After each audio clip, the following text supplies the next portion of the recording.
Orlando Pirates versus Isikhukhune bafowethu iyadlala ke namhlanje bafowethu team enkulu siyayazi ke bafowethu Orlando Pirates team eshaya edlula ngisho umphakathi bafowethu sizodlala lapha bafowethu nesikhukhune ekuyigame yesibili kuma game awu3 bafowethu sizowadlala but ke leya namhlanje bafowethu it's a league game and ilapha eOrlando uyazi ukuthi nje bafowethu abantu abaningi balindele okuningi kule game. But mina ucoach wethu bengithi le game bafethu akakayididisi Isikhukhune ake aqale nje bafethu ngoSebastian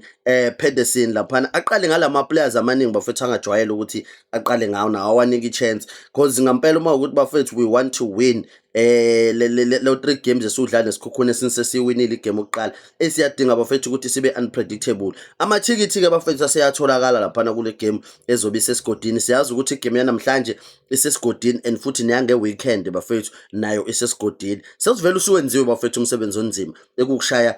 Isikhukhune United away bafethu sesivele sesino mlenze owodwa kwifinal so ukuthi nje singaluzi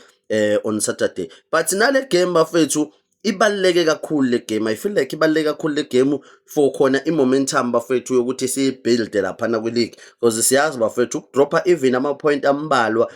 kule PSL bafethu kushube kakhulu ayifuneki leyo nto and uWadu bafethu unaso isquad sibonile ke bafethu noTito Maswanganye eyishiya laphana iOrlando Pirates okusaleke abantu abaningi futhi nabo bekhala ukuthi kungabe kanti iPirates bafethu izodlala kanjani since siyibona ukuthi team uRivero ayiwina ngayo bafethu iyaphela kahle njengamanje.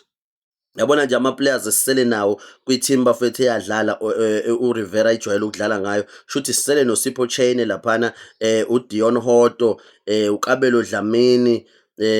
uTalent Mbatha.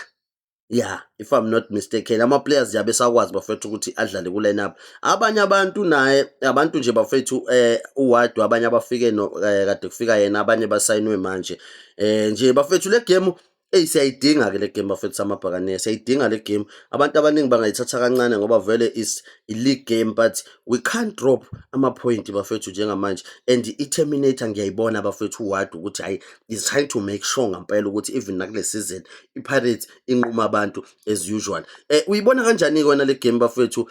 ubanene imbone edlula lana ubanene imbone wina mina ngithi nje straight win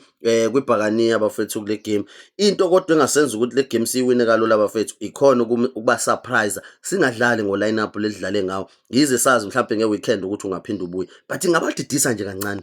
sithi nje Sebastian laphana Pedersen sithi Ndaba emumva noma sithi Rapo yabona nje sithi nje kushintsha kancane bafethu sithi kushintsha kancane xa ukuthi le game bafethu izoba entertaining yona yize nje bafethu sebusuku ke kodwa siyazazi ke vele bafethu ipoke ayizipoka kakhulu ebusuku yabona nje ebusuku ayizivele zonke nje isuku ezimile sithe so lapha esikhukhune ngampela bafethu kuzoba nzima kakhulu lapha nesigodini sikaMamenzela for sona but ke siyasazi isikhukhune sike sasinika i-challenge bafethu before so asikwazi ukusi-underestimate ngaleyo ndlela. Niyibona kanjani ke nina amabhakani yale game siyanquma bafethu la noma kwenzakalani?